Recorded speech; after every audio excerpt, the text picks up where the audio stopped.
Welcome into another episode of Home Field Advantage. Hope you're all having a great week or weekend wherever and however you may be listening to us across our great country or our great land. My name is Will Highland. It is August 4th, 2024 when I'm recording.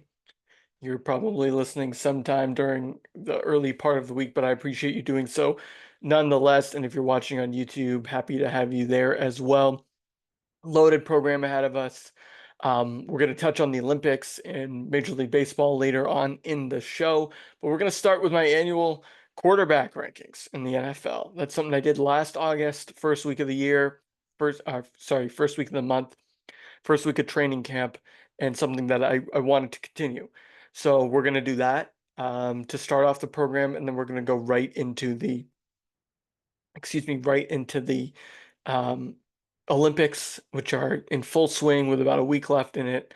It's been a fun ride for the United States. We're absolutely dominating.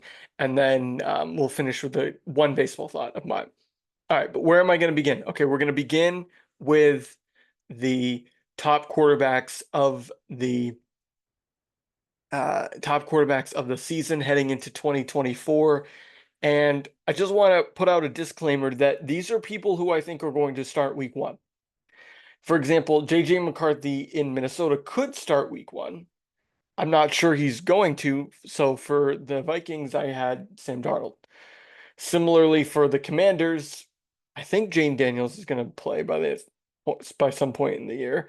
But we have Marcus Mariota there, and then with the Patriots, it's Jacoby Brissett. So doing a little bit of that. So just want a disclaimer that it's the people who are going to be starting most likely.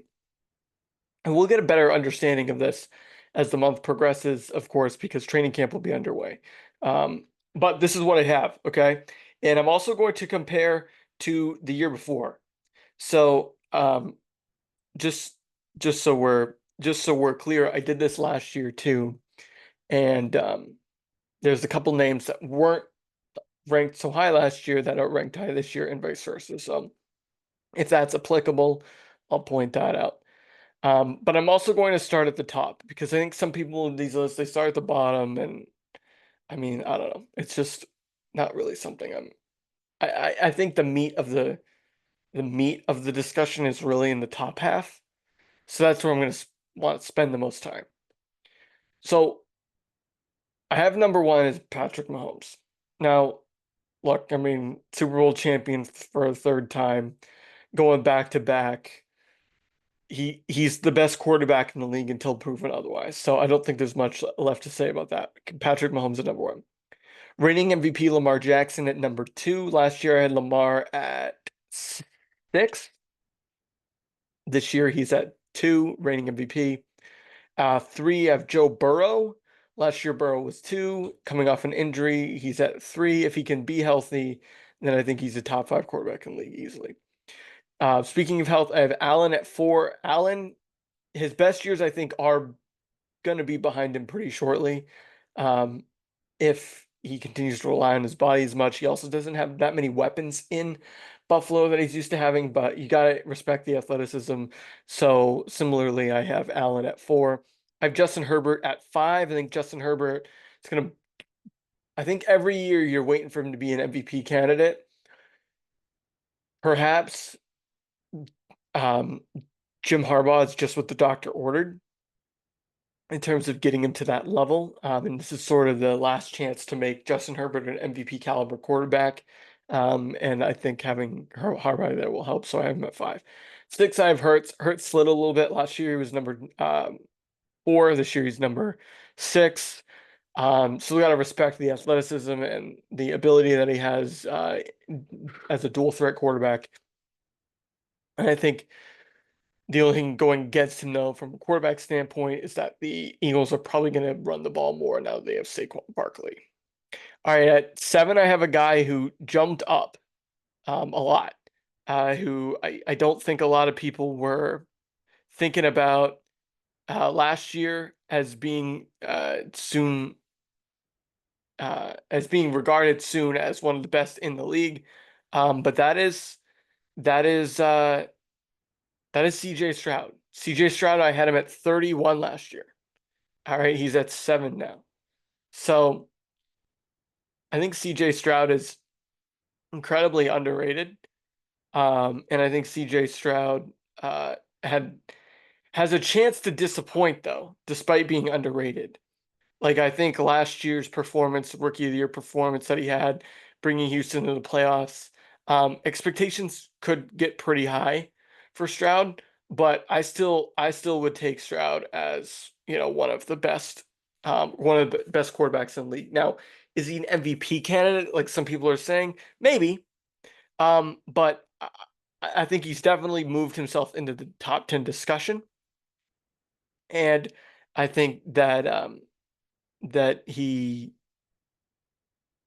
deserves the a little bit of the hype he's getting, but I do still think there's a little bit of an overhyping, if that makes sense. So I'm not saying he's like 2 or 3, but he's definitely at this point top 10. All right, 8, I have Kirk Cousins with the Falcons. Kirk Cousins, interestingly enough, was sort of in the same spot last year. I think he's a year older. It's interesting that how that whole dynamic played out with the Falcons and then them drafting Michael Penix. So I don't really know what to make of Kirk in Atlanta fully, but for now, I think, even though he's aging, you still got to give respect to the name there and what he's able to accomplish from a production standpoint. Similarly, you got to do that with Matt Stafford at 9. Now, unlike Cousins, Matt Stafford has a Super Bowl ring under his belt, so you can still sort of rely on some of that experience here when ranking him high. But I would put Matt Stafford in the 9 spot, and he's going to be on a better team. I think the Rams are going to have a bounce back year. Are they going to win the Super Bowl? Probably not. Um, but they're going to be in the conversation in the NFC, I believe. And speaking of somebody who was consistently in the conversation in the NFC, that was Aaron Rodgers for most of his career. But I have him at 10 this year, coming off an injury. Still think like the other 2 guys I mentioned previously, you have to give Rodgers a little bit of respect there because of his name. At 11, I have Love. Now, I'm not a huge Jordan Love guy. I've said that. I say that a lot. But Jordan Love does have talent. Cannot deny that. And much like CJ Stroud, he's starting to get a little bit of a hype train behind him. So I'm going to buy into that hype train just a little bit by putting him in the top half. At 12, I have Trevor Lawrence from the Jacksonville Jaguars. He's dropped a little bit um, in terms of what we thought he would be at this point in his career. I had him at 12 last year. He's at 12 again. I think he's a solid above average quarterback. I'm not sure he's ever going to be the guy that is one of the best in the league. I just don't really see that at this point in his career. Now, granted, it's his, I believe, 4th year. So there's still room to grow. Of course, I'm not, like I just said with Herbert a few minutes ago, he's not doomed. It's just kind of put up or shut up time for Trevor Lawrence. I think Dak Prescott at 13 is a little bit past put up or shut up time.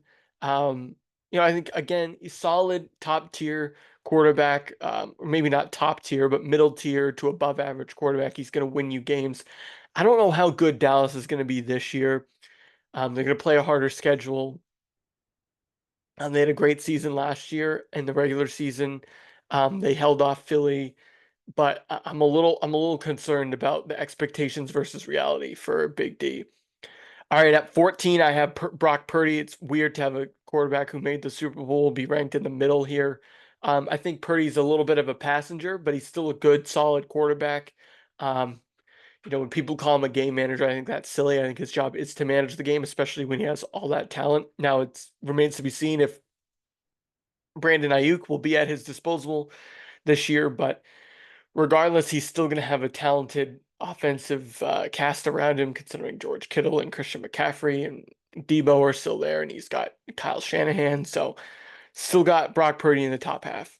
Similarly, Jared Goff at 15. I think Jared Goff has a good task around, good cast around him with Amon-Ra St. Brown and others. And the only thing I worry about with Jared Goff and the Detroit Lions is a little bit of expectation management, right? That's the name of the game here when I'm talking about these quarterbacks. So expectation management with Jared Goff and the Detroit Lions is important this year. And the same thing goes with Tua Tagovailoa at number 16, another guy who like Love, just got paid. I talked about that last week on the program. Tua, it's sort of the chicken and the egg. Is it because of his talent that he's doing well, or is he actually progressing into a, top level NFL quarterback? I still think he's somewhere in the middle, as I pointed out last week. And despite that, though, if you look at Tyreek Hill, who was recently named the best player in the league according to the NFL 100, and you have Jalen Waddle, uh, Tua's still going to put up numbers. All right, at 17, I have Kyler Murray. Again, had some injury problems the last few years, right? Lost basically all of last year to the ACL injury that happened in late 2022. Has a little bit of drama around him, but he has Marvin Harrison Jr. on the team now. He's going to have a little bit more of a cast around him. DeAndre Hopkins left. I think that hurt him a little bit. Um, his first year when he really broke out there in Arizona, he had Hopkins, who had a great season. That's not the case anymore. So I think Kyler has some work to do to be back in the top half. All right, at 18, I had Deshaun Watson. Again, complicated history for many reasons. Coming off an injury. I think Deshaun is still talented enough to be a middle level quarterback. I just think he's missed, as I said last year, he's just missed so much time. And of course that's but his own doing. But I just think Deshaun has a lot of work left to be done, to be considered in the top half of the league again, too. All right. I hate having Russell Wilson this low because I think Russell Wilson at 19 is a little low. And the reason I say that is I think he got a bad shake in Denver. He had 26 touchdowns and 8 interceptions. Pretty good ratio, for Russ at that stage in his career on that dumpster fire of a team. Um, he's going to Pittsburgh, new change of scenery. We'll see what happens. He's got Justin Fields right behind him, breathing down his neck. It's going to be a little bit of drama there, but I think if a guy like Russell Wilson was on the Patriots last year and put up 26 touchdowns and 8 picks, the Patriots would have been like 10-7. So again, I think Denver was just such a bad football team and it was such a bad situation for Russell Wilson that a lot of people just have the wrong idea about how bad he actually looked.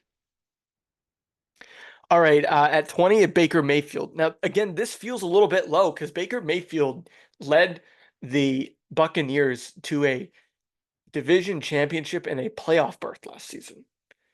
It's wild because the Buccaneers were able to rebuild and make the playoffs faster than the Patriots post Brady. Like Brady leaves the Buccaneers and they make the playoffs the next year.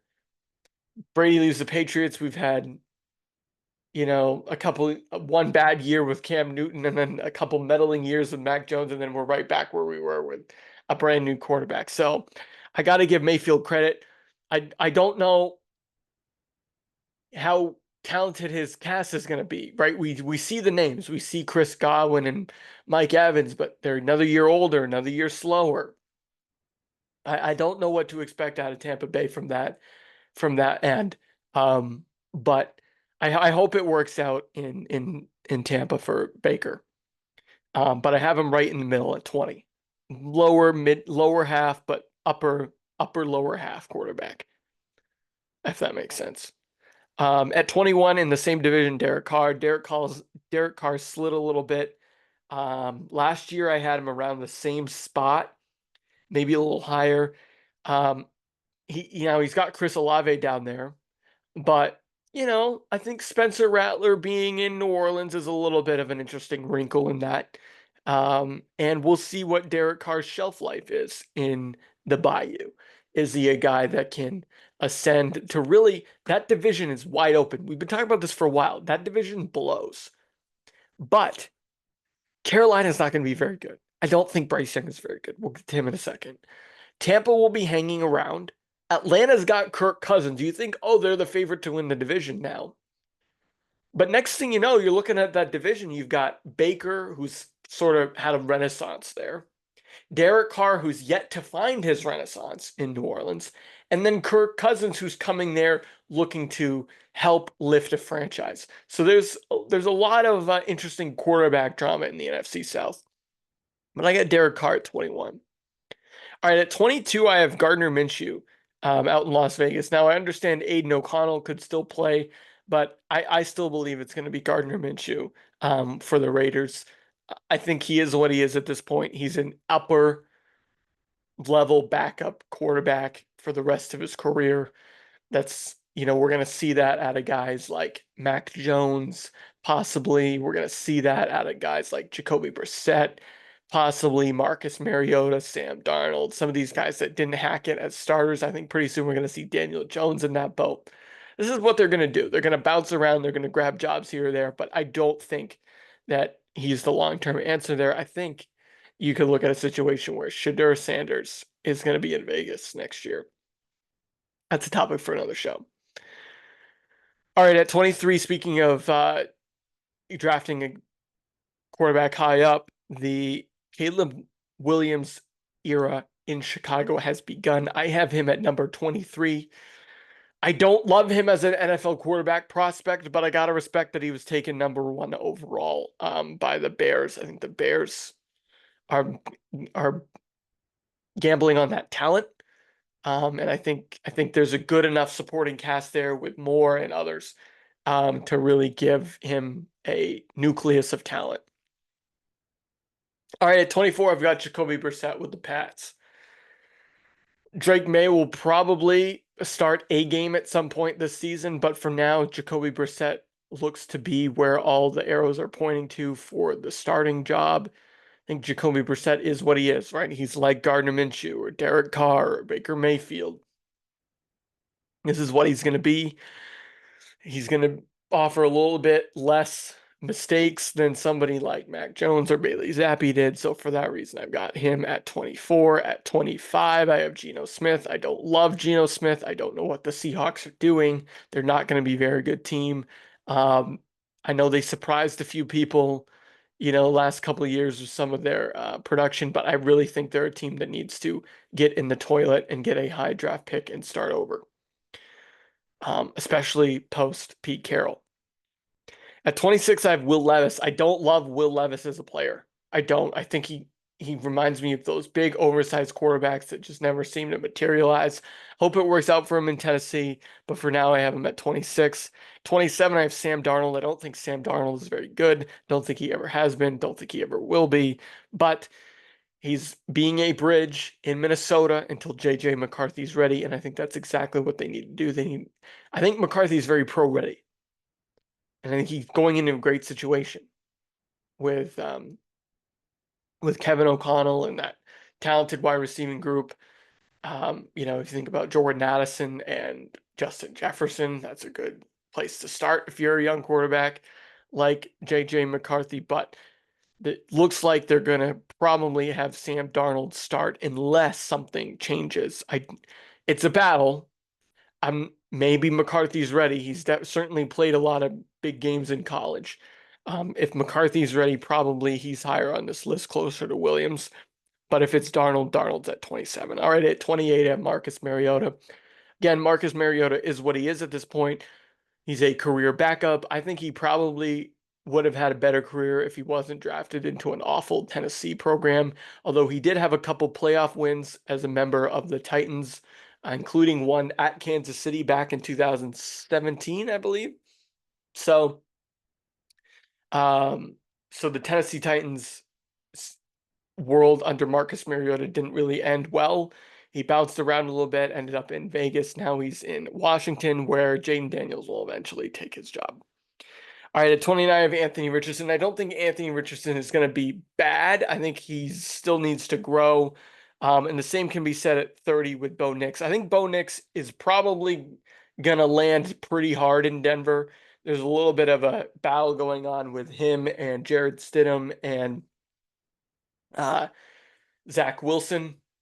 A little bit of a young quarterback room there. We'll see how that emerges.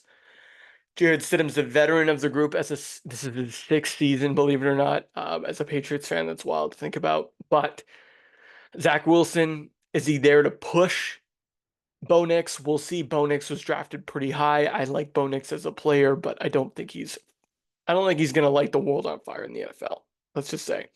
At 31, I have Daniel Jones. Now the Giants, They're gonna need to blow it up pretty soon, but they paid Daniel Jones last offseason, so this is where they find themselves. Daniel Jones at 31. I do not think Daniel Jones is very good, despite that lightning in a bottle that the Giants had in 2022. Then at 32, rounding it out at Bryce Young. Don't think Bryce Young is really the answer there. I'm wondering how Carolina feels about that trade, considering how well CJ Stroud did in Houston. I hope it works out for Bryce Young. I think he's a good kid. But he right now, if I was picking a team and needed a quarterback, he'd be at the bottom of my list. All right. So that rounds out my 32. Love it, hate it, indifferent. That's my top 32 quarterbacks for 2024. We'll see if people are in agreement or not. But what I think we can all agree on as we head into the Olympic discussion is that Katie Ledecky has cemented herself as one of the best female American Olympians of all time. She wins multiple medals, 200 free, the 1500, all these different events. She is dominating. She's at some points doing so well that the camera angle doesn't even show any of her competitors in the same shot. She's the face of USA swimming for both men and women, and one of the faces of Team USA in Paris, and I'm happy for her. Similarly, Leon Marchand, the French dude, he's lighting it up in the pool, and good for him for his home country. We've got Summer McIntosh, the 17-year-old Canadian, who's right there with some of these other top female swimmers from the USA and abroad. I think she has a bright future ahead of her, much like we saw Ledecky back in 2012. Um, I think Summer McIntosh is in that discussion for the future. Caleb Dressel's been doing well for the United States, getting some medals. So in the pool, it's really the United States and Canada and France that have the most to show for. So that's been fun to see. On the track, Sha'Carri Richardson gets her silver medal. Would have loved to see her get gold, but glad she got a medal there after a tough bout of it, making the Olympic team finally in 2024 after what happened a few years ago. And then today, Noah Lyles winning the 100-meter dash. Incredible event, in a great American victory to have Noah Lyles and Sha'Carri Richardson up there. And then you have Simone Biles winning 3 golds, one in the team competition in gymnastics, and then of course the all around and then the vault. She's was already the best female Olympian of all time in gymnastics and one of the best Americans ever. She cemented that legacy and more in Paris, especially after everything that happened. To see her rise to the cream of the crop again is awesome for our country. And then also in the waves way across the world in Tahiti, we've got Caroline Marks competing for gold in surfing for Team USA. So I hope she can bring home a medal there after that dude John um, didn't make it out of round 3. I hope we can bring home a medal in surfing. All kinds of great stuff going on. The USA basketball's 3-0 in group play.